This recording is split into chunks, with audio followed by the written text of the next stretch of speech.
tudo bem? Sejam muito bem-vindos ao primeiro episódio do podcast Educação Conectando Saberes, dos alunos do Campus de Pedagogia de Cornélio Procópio. Meu nome é Gabriela e no episódio de hoje nós vamos tratar de um tema muito importante, que é o papel da universidade na formação do pedagogo.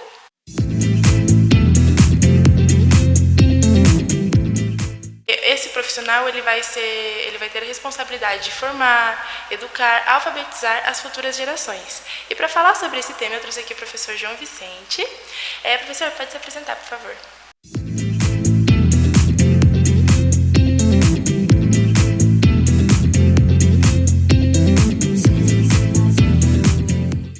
Tudo bem, Gabi? Obrigado pelo convite, obrigado pela possibilidade de conversarmos um pouquinho sobre a questão da educação e a formação docente, e nesse caso específico da pedagogia. Sou professor do curso de pedagogia da Universidade Estadual do Norte do Paraná, do campus de Cornélio Procópio. Estamos apostando, nessas possibilidades de interação e de construção social, a partir também desse processo de curricularização da extensão. E o podcast acho que é uma pegada legal para a gente conversar sobre essas questões. Então tá bom, professor. O senhor pode falar um pouquinho sobre a sua formação, como o senhor chegou até aqui? Sim, a minha formação inicial é educação física, na licenciatura, e depois filosofia. Aí fiz meu mestrado em educação, na área de educação, dentro do campo de filosofia da educação, também o doutorado na área da educação, também com filosofia e história da educação. Tenho aprofundado as discussões e as pesquisas nessa questão da formação de professores, especificamente na proposta de uma educação que seja emancipadora, libertadora, com autores de referência dentro do meu estudo, que são Adorno, o Paulo Freire e Hannah Arendt, pensando na questão de uma educação política, dentro desse processo emancipatório, e promovendo aqui, então, a construção de um mundo mais democrático, mais inclusivo, pensando um mundo que seja comum para as pessoas, e que seja realmente para a emancipação e autonomia dos entes existentes. Professor, então vamos à primeira pergunta, que é: qual é, na sua visão, o principal papel da universidade na formação do pedagogo? Eu acho que está implícita na pergunta um pouco da resposta. Acho que é papel da universidade formar. E aí é evidente que pensar o conceito de formação não dá para restringi-lo a uma questão de formação técnica. Há um tempo veio uma discussão, a professora Marilena Chauí aponta isso, inclusive. A universidade foi operacionalizada e está cuidando muito dessa questão da prestação de serviço ou de um processo que perde aquilo que é a essência da formação. A gente está pensando em formação de pessoas. Profissionalmente, por mais que elas tenham que ter o domínio técnico, elas têm que ser éticas, têm que ser políticas, têm que ter conhecimento daquilo que vão fazer. Mas então o processo de formação humana que é fundamental. Então, acho que o papel da universidade é resgatar e investir no processo de formação humana, o que não implica abrir mão da formação acadêmica e técnica. E partindo dessa resposta, professor, nós vamos para a próxima pergunta, que é: de que forma a universidade ela consegue articular a teoria e a prática nessa formação docência? E existe uma distância entre o que é ensinado na universidade e o que os futuros pedagogos vão vivenciar nas salas de aula? Eu acho que sempre tem uma situação quando essa questão da teoria e da prática aparece, que é uma situação de uma dicotomização. A gente separa, quase que instintivamente a teoria da prática, e isso fica muito no imaginário. Isso foi um dos primeiros encontros que eu tive quando comecei a me formar, como as pessoas separam a teoria da prática, que elas têm a sua especificidade. A teoria tem a sua especificidade, a prática tem a sua especificidade. Mas dentro da formação docente, a gente tem que tratar da praxis. A praxis é a integração da teoria e da prática, que são indissociáveis. E o Paulo Freire vai nos explicar muito bem que não dá para pensar uma prática que não seja refletida na partir de uma teoria, e que uma teoria que não leve à prática também não é aceitável nesse processo formativo. Então, pensar a praxis como relação teoria e prática talvez seja o grande desafio, e acho que a universidade peca nisso. E muitas vezes a gente peca nisso quando cai só nessa discussão. Então essa indissociabilidade que talvez reflita nessa falta da compreensão desse conceito de praxis, nos leva às vezes a privilegiar muito mais a ideia da prática e em detrimento da teoria. Ou, para outros, né, valorizar muito a teoria em detrimento da prática. E aí, isso que você me pergunta, então aparece lá nessa relação. Parece que a universidade nunca vai conseguir preparar para aquilo que está lá no campo de ação. O que eu tenho, sim, eu sou um pouco mais otimista. Eu acho que nós temos problemas e temos que resolvê-los. Mas é como quem aprende a dirigir. A gente faz as aulas e só vai aprender a dirigir efetivamente no cotidiano da direção. Então não é, talvez por mais que a gente faça, a gente nunca vai ter toda a possibilidade de preparar. Agora a universidade, voltando à formação, tem que dar as condições para que a gente consiga lidar lá com o que tiver. E aí, só para concluir, quando eu me formei em educação física, a gente chega na escola pensando que vai estar tudo pronto. Você vai dar aula com o que tiver.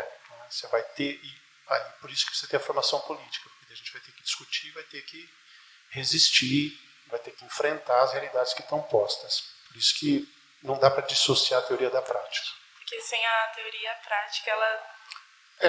Prática sem teoria é praticismo e teoria sem prática é alienação. Né? Na praxis é construção, é formação. Então eu não consigo, eu uso sempre esse exemplo, porque para a minha área cai muito isso. Né? O que a filosofia oferece de prática?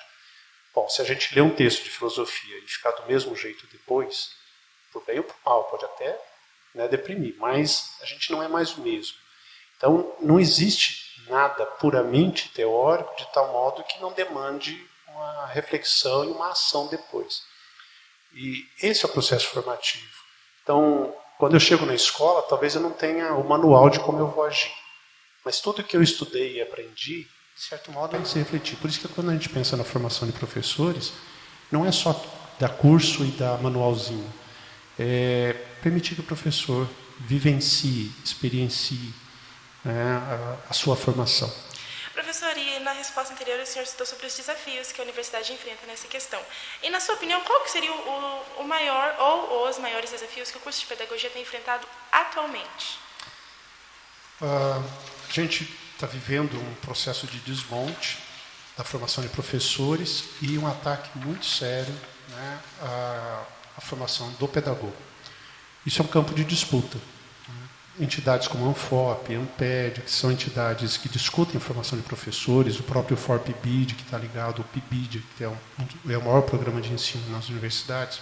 É um ataque, é um campo de disputa na formação de professores, porque tem vamos dizer, dentro daquilo que está posto, dentro da ideologia, né, do capitalismo, do modelo neoliberal, você tem gente disputando esse espaço. E a formação de professores está numa linha de privatização desse processo. Exatamente por essa separação entre teoria e prática, e aí vem um discurso que está faltando prática, que os professores não têm a prática, que eles não conseguem viver na prática. E aí vem a prática pela prática que está nesses documentos, que está nesses problemas que estão aparecendo nos cursos. Então, um dos grandes e graves problemas hoje é o desmantelamento da formação do professor.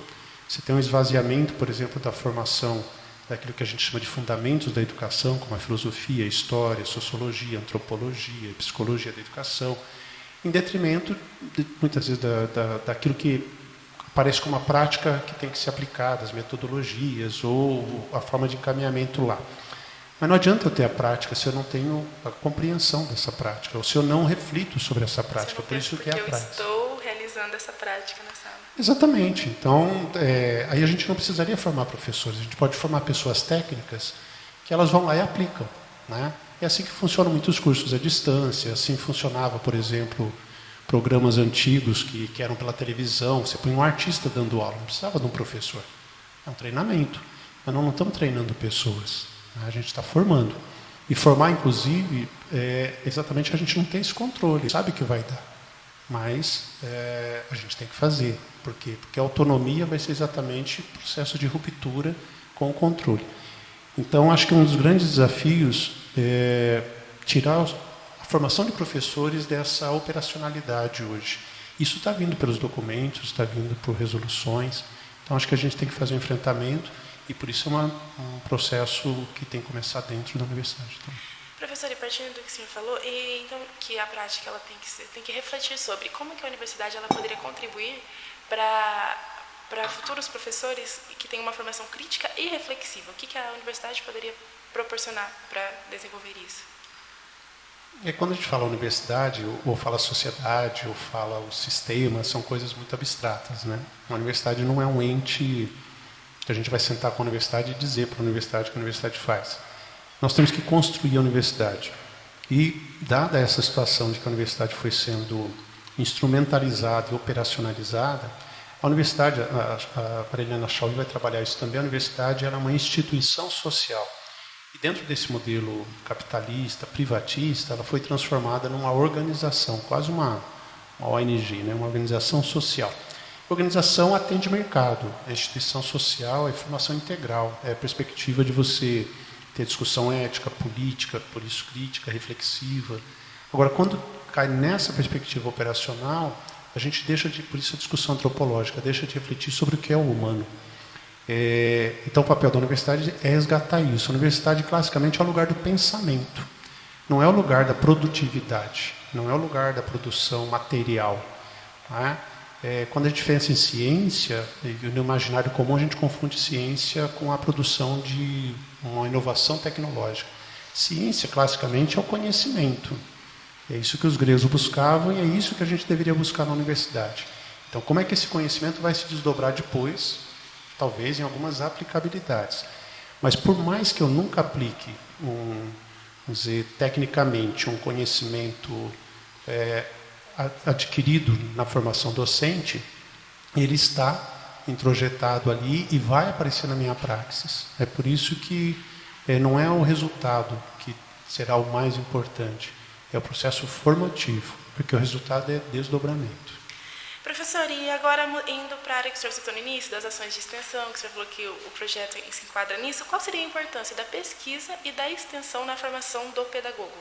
E a gente pensa de novo a universidade que ela é pautada num tripé, ela é fundada num tripé, né, que é o ensino, a pesquisa e a extensão. Quando a gente está falando de formação de professores, pensando na área do ensino, as aulas, o processo de graduação, ele não pode estar dissociado, por isso que a gente pensa a universidade, ele não pode estar dissociado do processo de pesquisa e de extensão.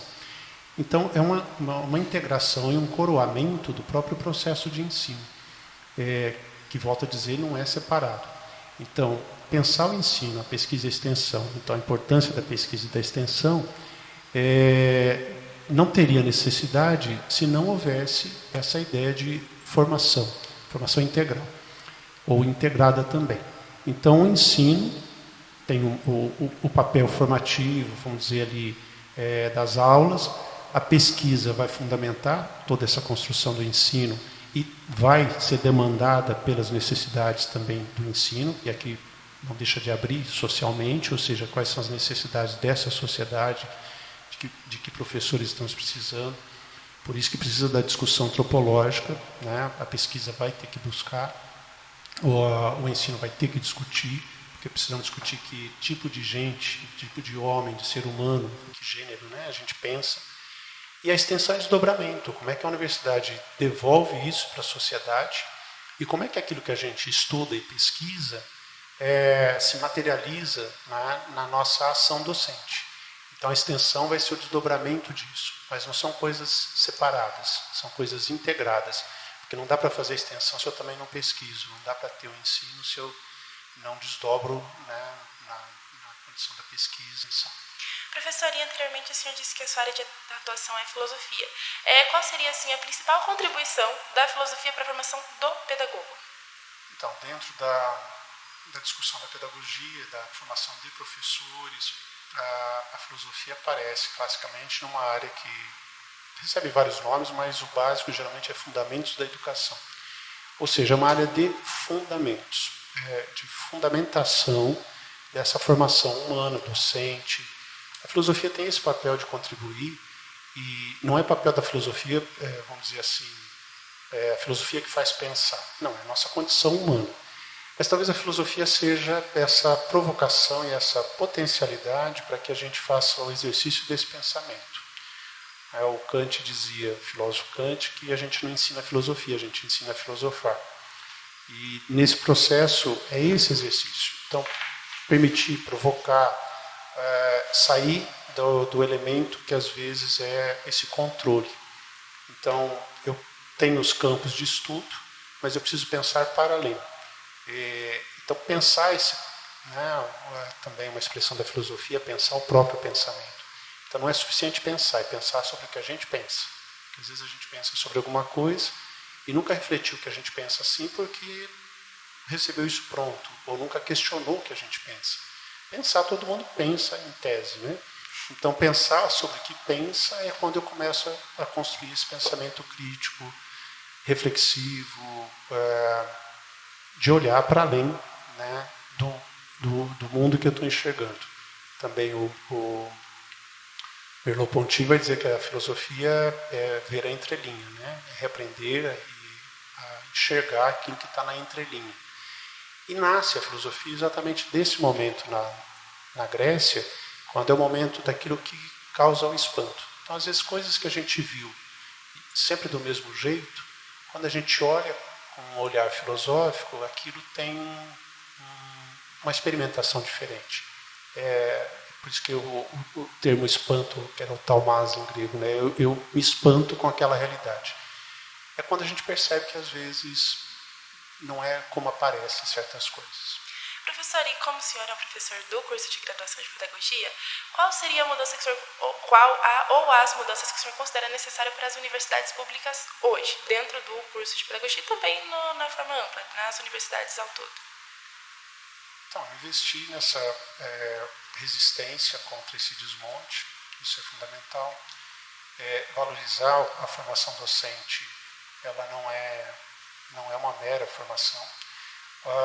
Tem uma cultura de desvalorização da licenciatura, né, do professor. A gente vive um cenário de desvalorização disso, que no discurso político aparece como campanhas e propostas de investir na educação, mas de prefeituras, governos que nem pagam o piso salarial. Investir no processo de formação política, né, isso tem um esvaziamento, como eu dizia naquelas questões anteriores, dentro da formação de professores, se tira cada vez mais a discussão política pela necessidade da prática, pela prática, e aí não tem resistência, né? Então, nós muitas vezes estamos operacionalizando e levando para a escola, né? Sai formado, vai para a escola, para manter mais do mesmo. Quer dizer, nós não precisamos formar um pedagogo para ir lá e cumprir atividades operacionais dentro da escola, como encapar livro, cuidar do intervalo, fiscalizar aluno. Precisamos discutir o conhecimento, a formação. Então, o pedagogo ele não vai ter que dominar todas as áreas do conhecimento. Ele não vai ser um professor de todas as áreas. Mas ele tem a potencialidade formativa, talvez, de discutir, trazer um olhar, uma observação, por isso as práticas, as didáticas, as metodologias, não para ser um todo-poderoso, mas para construir esses elementos de ligação, principalmente para aquelas licenciaturas que muitas vezes não têm a parte pedagógica e a didática em discussão, né, que acabam sendo muito mais técnicas também. Então, investir, né, eu penso que seria cada vez mais lutar por autonomia da universidade, que está se perdendo, autonomia dos colegiados, que está sendo destruída, na construção dos seus currículos, nas suas experimentações e na aproximação com a realidade que precisa se aproximar. Porque, às vezes, nós estamos num entorno formando como se fosse para um mundo que não existe. Daí aquela dissociação que você falava no começo, entre teoria e prática, que aparece nesse imaginário. Então, a gente tem que se debruçar sobre essa nossa realidade, fazer essa reflexão. Professor, e para terminar, qual o conselho que o senhor daria para os estudantes que estão iniciando sua formação na área da licenciatura, na pedagogia, agora, e o que o senhor gostaria de dizer para eles saberem no futuro, como futuros pedagogos? Eu acho que no mundo ideal, as pessoas teriam feito a opção por se tornarem professores, né, quando entram no curso de professor. No mundo real não é bem assim. Muita gente cai de paraquedas, não sabia o que ia fazer, escolheu fazer pedagogia. Mas eu sou muito freiriano nisso. Eu acho que esperançar sempre. Então eu diria, nunca perca a esperança, foque, né, estude muito, isso é importante, seja sério no seu compromisso e tenha coragem de decidir o que vai fazer, porque pode ser que não seja ser professor, mas quem escolher ser professor, que seja sempre um bom professor, uma boa professora. Então, não minta para si mesmo. Né? Então, acho que é importante a gente fazer essas escolhas. Eu fiz a escolha de ser professor, então o que eu disse para mim lá atrás foi isso, eu queria ser professor. E foi nesse caminho que eu procurei trilhar a minha formação. Então eu não me vejo abrindo mão disso. Né? E tinha experimentado outras coisas que eu nunca mais quero fazer, que eu queria dar aula. E por isso que, por mais que eu me desdobre em outras funções dentro da universidade, a sala de aula é fundamental. Né? É o nosso processo, é o nosso locus formativo sempre. Muito obrigada, professora. Assim nós encerramos o primeiro episódio do podcast. Não fiquem ligados no nosso canal do YouTube e não percam os próximos. Tchau!